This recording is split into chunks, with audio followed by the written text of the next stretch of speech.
যদি শাহবাগীদেরকে আবার এই দেশের তোমার নেতৃস্থানীয় পর্যায়ে শাহবাগীদেরকে আনা হয়, 2013 সালের কথা মনে রাখবেন, 2024 সালের কথা মনে রাখবেন।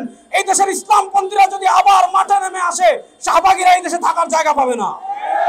সুতরাং আমাদের দাবি অত্যন্ত সুস্পষ্ট। একজন শাহবাগী, আরেকজন হলো সামিনা লুৎফা, যে তার ফেসবুকের বিভিন্ন পোস্টে কি করেছে, ট্রান্সজেন্ডারকে সমর্থন করেছে, সমকামিতাকে সমর্থন করেছে।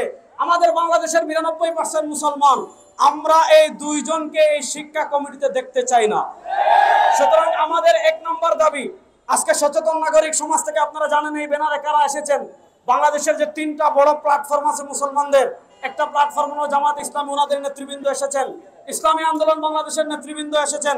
হেফাজতে ইসলামের নেতৃবৃন্দ হয়েছেন, এখানে এসেছেন। আপনারা জানেন এই তিন হেফাজতে ইসলাম রাজনৈতিক সংগঠন, জামাত ইসলাম এবং ইসলামী আন্দোলন রাজনৈতিক সংগঠন, আপনারা জানেন এই 3 শক্তি যদি এক হয়ে মাঠে নামে বাংলাদেশের অবস্থা কি হবে আপনারা খুব সহজে অনুমান করে ফেলেন।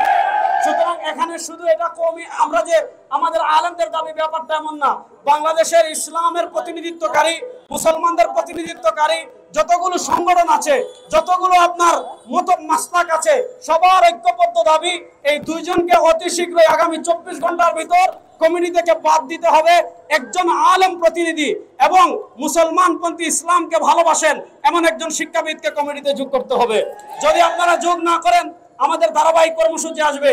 যদি আপনারা যোগ না করেন, আমরা প্রথম কথা 24 ঘন্টার ভিতরে যদি আপনারা প্রত্যাহার এই দুইজনকে বাদ না দেন, তাহলে 36 ঘন্টার ভিতরে যদি আপনারা বাদ না দেন, তাহলে আমরা এনসিটিভি ঘেরাও কর্মসূচি দিব ইনশাআল্লাহ।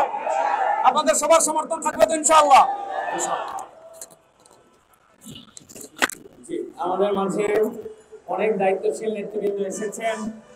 আমরা একটা কথা আপনাদের কাছে সবসময় বলতে চাই, আমরা আপনাদের কাছে গরম গরম কর্মসূচি, গরম গরম আন্দোলনের প্রস্তাব নিয়ে আসি নাই।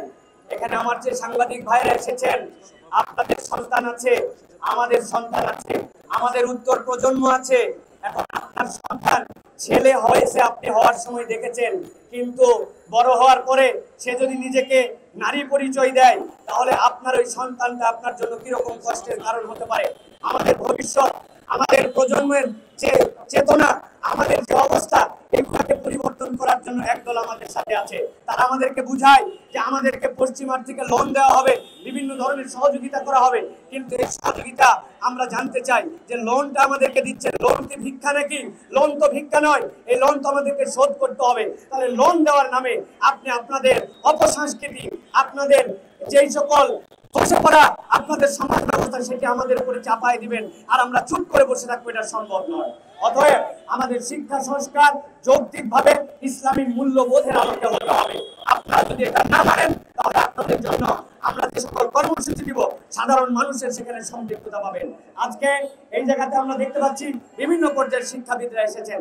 এ পর্যায়ে বাংলার মা এবং মাটি এবং মানুষের গণপ্রতিনিধিত্বশীল একজন বিশ্ববিদ্যালয়ের শিক্ষক, যিনি দেশের শিক্ষা ব্যবস্থা নিয়ে এমন ধরনের কাজ করেছেন, যেই কাজগুলি পুরা পৃথিবীর বিভিন্ন দেশ তাকে নাগরিকত্ব দিতে চেয়েছে, পৃথিবীর বিভিন্ন দেশ স্কলারশিপ দিয়ে তাকে নিয়ে যেতে চলেছে, কিন্তু এই দেশকে ভালোবেসে, তিনি এই মা এবং মাটিকে ভালোবেসে, ইসলামকে ভালোবেসে এখানে খেদমত করতে চান। তিনি আপনাদের পরিচিত মুখ ডক্টর সরওয়ার স্যার। এখন শিক্ষা এবং আমাদের এই সংস্কারের বিষয়ে সংক্ষিপ্ত বক্তব্য রাখছেন আমাদের ডক্টর সরওয়ার স্যার।